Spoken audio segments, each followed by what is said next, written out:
Hello students, welcome to the lecture series of Constitution of India, Law and Engineering। आप सभी student के मेरे पास बहुत सारे कमेंट आ रहे थे कि सर कुछ इंपॉर्टेंट क्वेश्चंस डिस्कस कर लीजिए। तो इस वीडियो लेक्चर में हम पूरे सिलेबस में से कुछ इंपॉर्टेंट क्वेश्चंस देख लेते हैं और ये जो क्वेश्चंस होंगे ये आपके एग्जाम पॉइंट ऑफ व्यू से बहुत इंपॉर्टेंट होंगे। ठीक है, तो चलिए इनको हम धीरे धीरे शुरू कर लेते हैं और देखते हैं कि ये कैसे हमारे लिए यूजफुल होंगे। तो पहला इसमें क्वेश्चन है, जो हमें पता है कि सेक्शन ए है हमारा, उसमें 2 नंबर के क्वेश्चंस पूछे जाते हैं। ठीक है, तो इसमें देखिए जो हमारा सिलेबस है कॉन्स्टिट्यूशन ऑफ इंडिया, तो इसमें सबसे पहले डेफिनेशन पूछी गई है व्हाट इज कॉन्स्टिट्यूशन। तो आपको पता होना चाहिए कि कॉन्स्टिट्यूशन क्या है। ठीक है, तो कॉन्स्टिट्यूशन जनरली क्या होता है, एक सेट ऑफ रूल्स होता है, रूल्स एंड रेगुलेशन का सेट होता है, एक लीगल डॉक्यूमेंट होता है। सेकंड क्वेश्चन है why 26 November is observed as Indian constitution day और संविधान दिवस।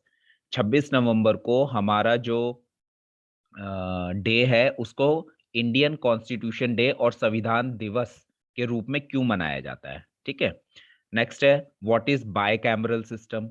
बायकैमरल सिस्टम वो सिस्टम होता है जहां पे 2 हाउसेज होते हैं। तो हमारे इंडिया के अंदर गवर्नमेंट के 2 हाउसेज हैं या पार्लियामेंट के 2 हाउसेज हैं, लोकसभा राज्यसभा, इसलिए उसको बायकैमरल सिस्टम बोला जाता है। Now highlight the relationship between constitution and constitutionalism. Constitution क्या है और कॉन्स्टिट्यूशनलिज्म क्या है, ये हमने अपने वीडियो में डिस्कस किया हुआ है बहुत अच्छे से। ठीक है, तो वो आप वीडियो को रेफर कर सकते हैं। Now define quasi federal system. Quasi federal system basically वो सिस्टम होता है जहां पे पावर्स का डिवीजन होता है ना। यूनिटरी सिस्टम और फेडरल जो हमने गवर्नमेंट टाइप्स पढ़े हैं उनके बारे में यहाँ पे बात की गई है, लेकिन ज्यादा जो पावर होती हैं वो सेंट्रल गवर्नमेंट के पास होती हैं सिस्टम में। फिर define judicial review, define judicial activism. ये generally high court supreme court के पास पावर होती हैं और वो इनके थ्रू बेसिकली ये देखते हैं कि अगर कोई भी लॉ जो है वो अनकॉन्स्टिट्यूशनल है या इंडियन सिटीजन्स के फंडामेंटल राइट्स का वायलेशन कर रहा है तो उनको रिपील किया जा सकता है। नेक्स्ट है identify and explore the difference between an ordinary bill and money bill.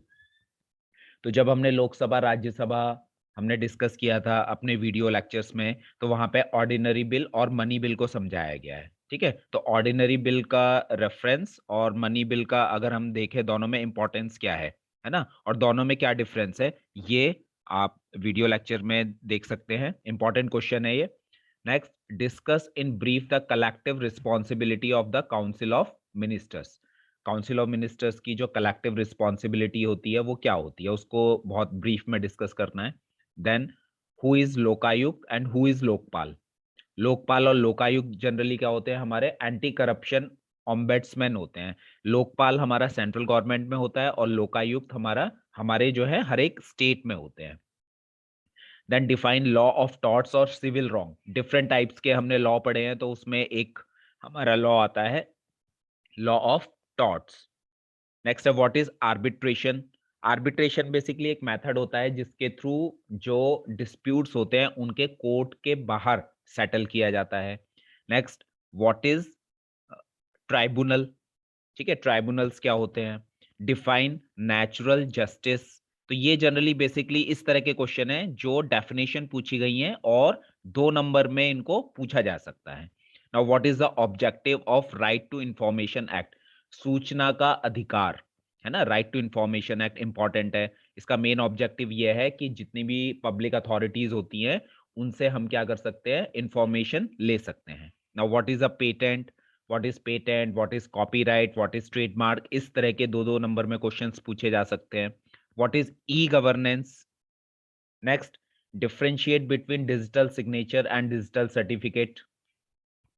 ये हमारा क्या कहते हैं 4th यूनिट के टॉपिक्स हैं।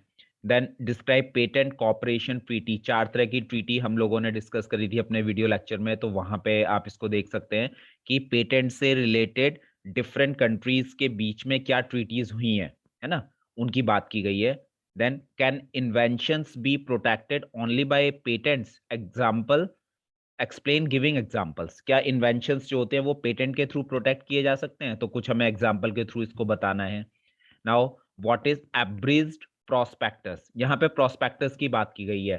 कंपनी जो अपने शेयर्स वगैरह मार्केट में निकालती है तो उनको एक प्रोस्पेक्टस इशू करना पड़ता है, और ये प्रोस्पेक्टस 4 तरह के होते हैं।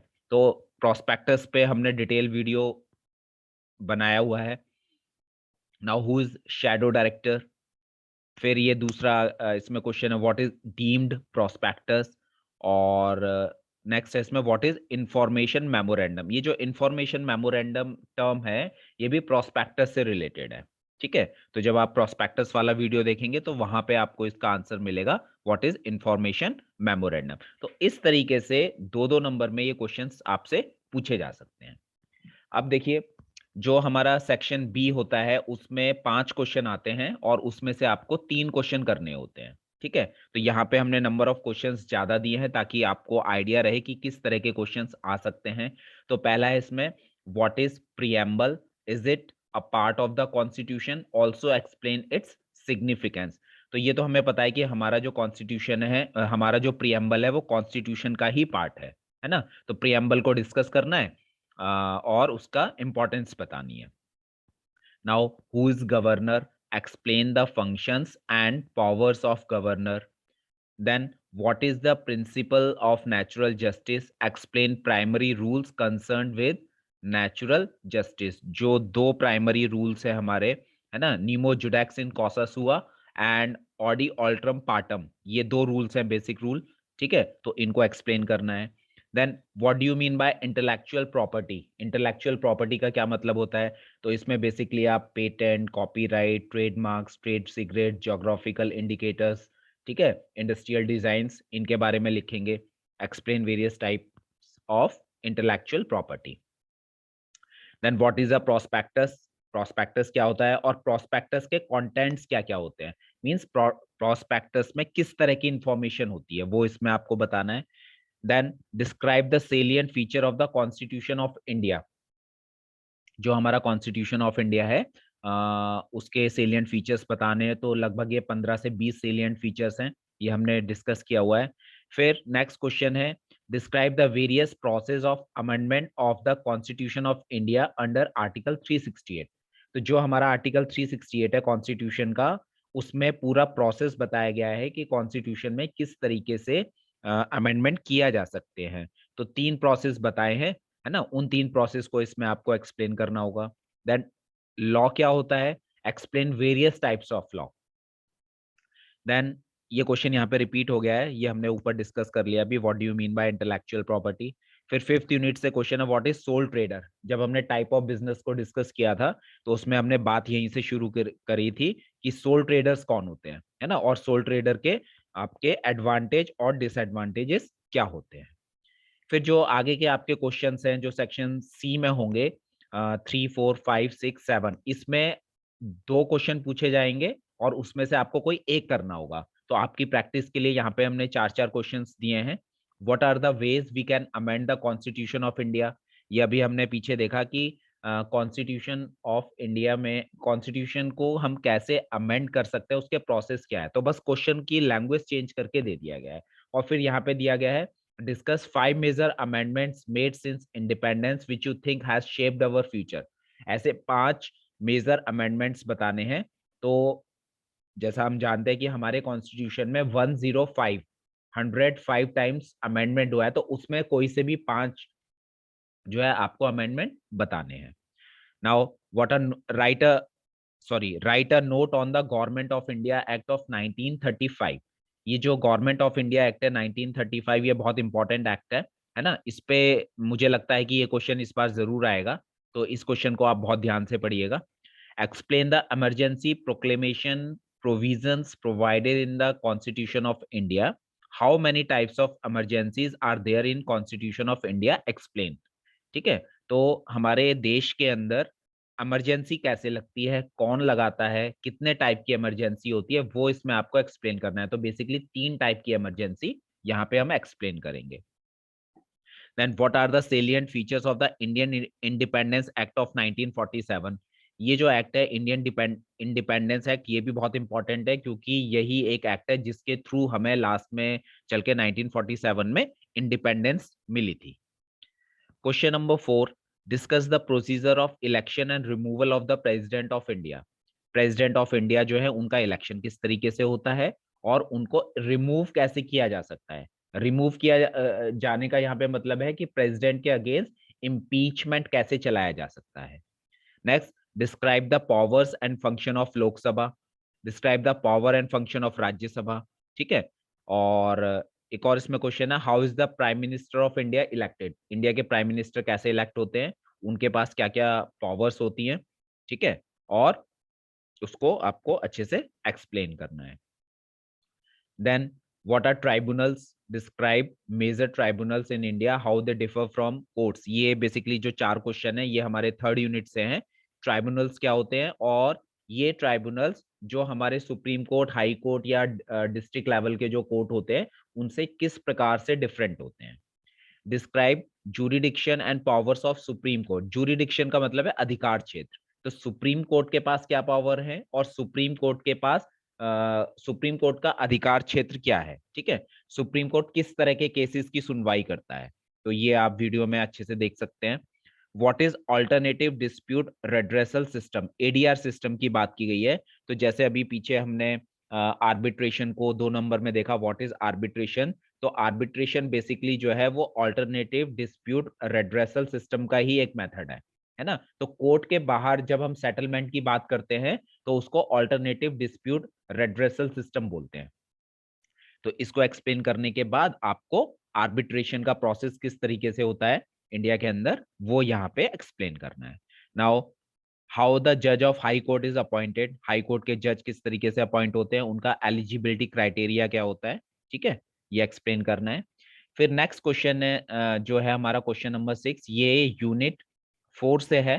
तो यूनिट 4 जो है बेसिकली आपका इंटेलेक्चुअल प्रॉपर्टी राइट्स के ऊपर बेस्ड है, इलेक्ट्रॉनिक गवर्नेंस के ऊपर बेस्ड है। ठीक है, तो discuss various treaties convention on intellectual property of which India is a member और नॉट। तो जो भी कन्वेंशन या ट्रीटीज हैं इंटेलेक्चुअल प्रॉपर्टी को लेके, इंडिया उनका मेंबर है या नहीं है, उनको आपको यहाँ डिस्कस करना है। Then what do you mean by electronic governance? What are its benefits? Explain different types of interaction in e-governance. ठीक है, e-governance क्या होता है, क्या उसके बेनिफिट्स होते हैं। ठीक है, और e-governance में जो डिफरेंट टाइप का इंटरेक्शन होता है उसको एक्सप्लेन करना है। तो 4 तरह का इंटरेक्शन होता है बेसिकली, उसको हम यहाँ एक्सप्लेन करेंगे। नेक्स्ट क्वेश्चन है, describe copyright and the works protected under copyright act. Briefly explain the process of obtaining copyright. Next question, describe the salient features of information technology act 2000, discuss the offenses and the punishment linked to them as per the IT act 2000। तो information technology act क्यों बनाया गया था, उसके main objective क्या थे, है ना, वो सारे हमें डिस्कस कर लेना है।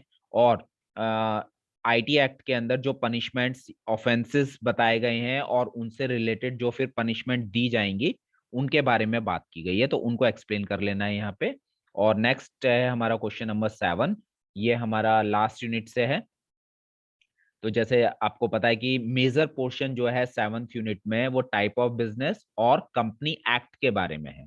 ठीक है, तो पहला है इसमें question, define company according to company act 2013। जो हमारा कंपनी एक्ट 2013 है उसमें कंपनी की डेफिनेशन दी गई है, उसको लिखना है। Explain the process of formation of company, company को कैसे फॉर्म करना है ना, कैसे कोई भी जो नई कंपनी फॉर्म होती है कैसे होती है, उसका क्या प्रोसीजर है जो कंपनी एक्ट में दिया गया है, उसको हम एक्सप्लेन करना होगा इसमें। What are the various modes of winding up of a company. Winding up का मतलब क्या होता है, किसी कंपनी को क्लोज करना, क्लोजर ऑफ अ कंपनी। तो उसका भी एक मेथड दिया गया है कंपनी एक्ट के अंदर। ठीक है, तो कोई भी कंपनी ऐसे ही बंद नहीं होती है, उसके लिए जो प्रोसीजर प्रिस्क्राइब्ड है कंपनी एक्ट के अंदर उसको फॉलो करना पड़ता है। ठीक है, then differentiate between memorandum of association and article of association, ये इंपॉर्टेंट क्वेश्चन है। MOA एंड AOA, किसी भी नई कंपनी के फॉर्मेशन के लिए दोनों चीजों की रिक्वायरमेंट होती है, दोनों डॉक्यूमेंट की रिक्वायरमेंट होती है, तो उसमें डिफरेंशिएट करना है। Then how private company is converted into public company, कोई भी प्राइवेट कंपनी है वो पब्लिक कंपनी में कैसे चेंज हो सकती है, या इस क्वेश्चन का वाइस वर्सा भी आ सकता है, means public company private company में किस तरीके से चेंज हो सकती है। ठीक है, तो ये हमारे पूरे सिलेबस में से कुछ इंपॉर्टेंट क्वेश्चंस हैं, है ना। इनको अगर आप डिस्कस करेंगे, और वीडियो अभी हमारे पास टाइम है, एक दिन का अभी यह समय है, तो आप वीडियो देखें और इन क्वेश्चंस को समझें, देखें, और जो वीडियो लेक्चर में नोट्स हैं, है ना, उनके क्या कहते हैं, उनको थोड़ा सा पढ़ेंगे तो मैं समझता हूँ कि आप इस एग्जाम को बहुत अच्छे से क्लियर कर लेंगे। ठीक है, तो इसी के साथ बेस्ट ऑफ लक, आपको एग्जाम के लिए मेरी विशेष हैं, और आप लोगों ने चैनल को बहुत सपोर्ट किया है उसके लिए थैंक यू।